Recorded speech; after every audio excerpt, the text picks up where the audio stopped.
Students, in this presentation we will take up a power As plant. we all know, As a whole, power plant basically consists of four major components. We already discussed it many times, but let me list down the components. It consists of a boiler which acts as a heat exchanger, followed by steam turbine which is power producing device, a condenser which is again a heat exchanger, and then pump now which acts as the power absorbing device. So let me directly take you to the question, which goes like this. Consider the simple steam power plant as shown in the figure. The figure is given to you.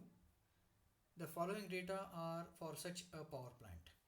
So here the data consists of a location and pressure at that point, either temperature or quality.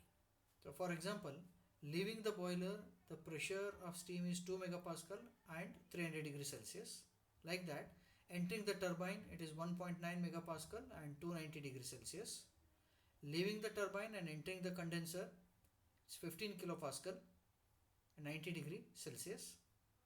Leaving the condenser and entering the pump, it is 14 kilopascal and 45 degree Celsius. Whereas the pump work is 4 kilojoule per kg.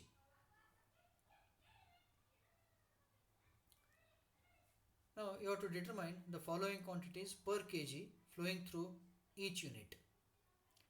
First is heat transfer in the line between boiler and turbine work, heat transfer in the condenser, and lastly heat transfer in the boiler. Okay. Now this is the sketch. Now in this sketch, this is the boiler location. The steam exits from the boiler, flow into this particular pipeline and then enters into the turbine. And from the turbine, the steam exits and then enters into the condenser, and the condensate is entered into the pump. From the pump, the condensate is pumped back to boiler to complete the cycle.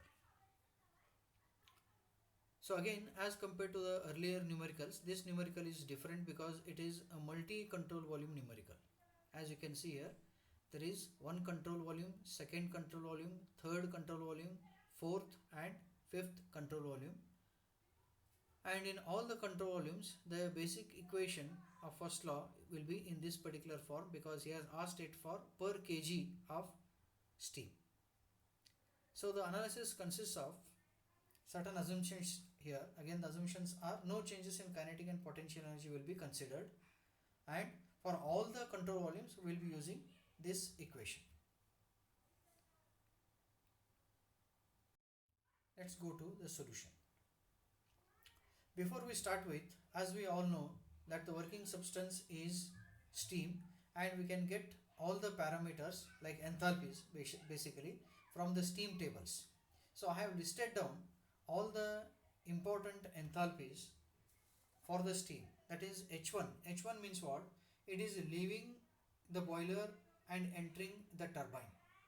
Okay, so at section 1 I have pressure 2 megapascal and temperature 300 degrees Celsius. So from referring to that, I have to first justify what is the phase. After knowing the phase, go to that particular steam and then find its enthalpy. So comparing the phase at 2 megapascal and 300 degrees Celsius, it turns out to be superheated steam.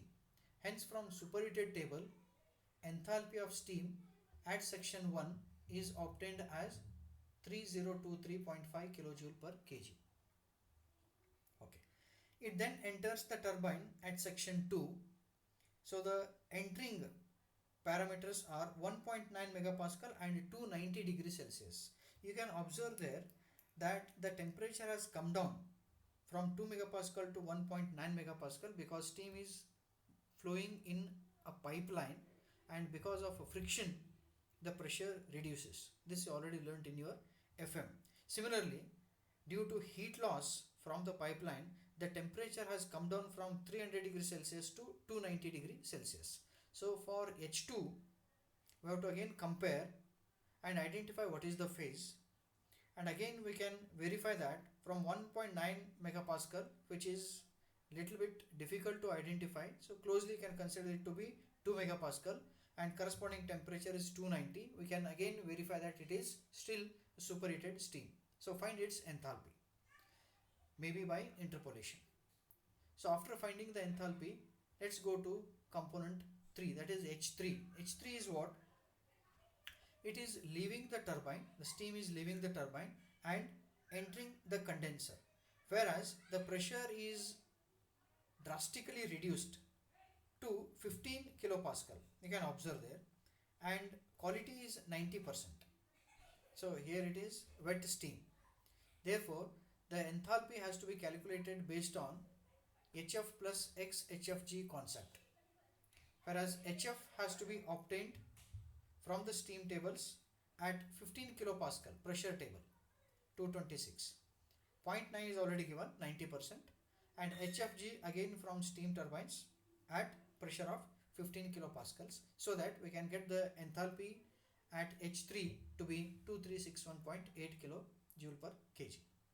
And the fourth one is what? Leaving the condenser and then directly entering the pump. So where the pressure is given as 14 kilopascal and 45 degree Celsius. So find the enthalpy of this at 45 degree Celsius. Oh, these are the 4 enthalpy values. Now coming to the individual component. The first component, as I mentioned, is the control volume for pipeline, that is Q122, which is shown in the sketch. That is between the boiler and the turbine. So when I apply first law equation and reduce, I'll be obtaining this particular form. Heat transfer from 1 to 2 plus H1, as other components like kinetic energy and potential energy at the inlet is neglected. So to avoid confusion of I and E, here I have taken 1 and 2 so that you can go through the inlet and exit of those components. And at the exit I have only H2 here, because again kinetic energy, potential energy are neglected and there are no moving parts in the pipeline, hence work is also 0. So finally the heat transfer is obtained as the difference between H2 and H1, and it is finally obtained to be minus 21 because heat is lost. And again it is for per kg basis as per the requirement.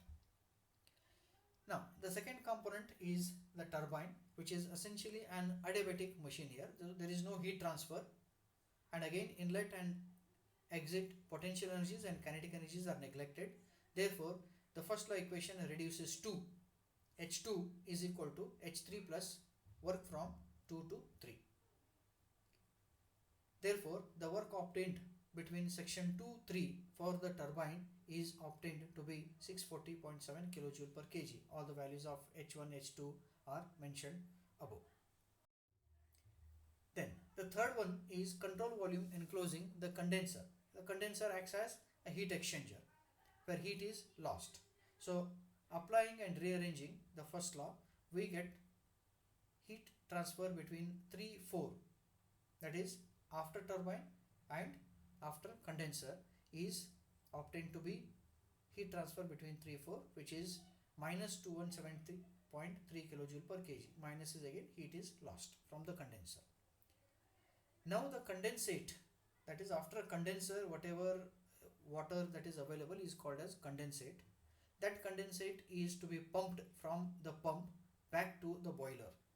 Hence we need to consider the control volume for the boiler. But if I consider control volume enclosing the boiler, the work is 0 because there are no moving parts in the boiler, so that the heat transfer in the boiler between phi and 1 is obtained as Q phi to 1 plus H phi is equal to H1. Now the missing term here is H phi. H phi is not yet obtained. Therefore, a solution requires a value of H phi which can be found by taking control volume around pump. Now in the sketch I have given the control volume in green color so that we can identify this separately, as this is not a part of solution. But without H5 we cannot complete this, hence we are referring to the control volume for the pump. If you apply control volume to the pump, we get this particular equation, as rest all terms vanish. Therefore H5 is equal to H4 minus work for pump. Now this is already given in the table, that the pump work is 4 kilojoule per kg. Therefore after substituting, I'll be getting the H5 value as 192.5 kilojoule per kg. If you substitute that in the above equation, so you'll get the heat transfer rate in the boiler as 2831 kilojoule per kg. Okay, so this is the end of the solution.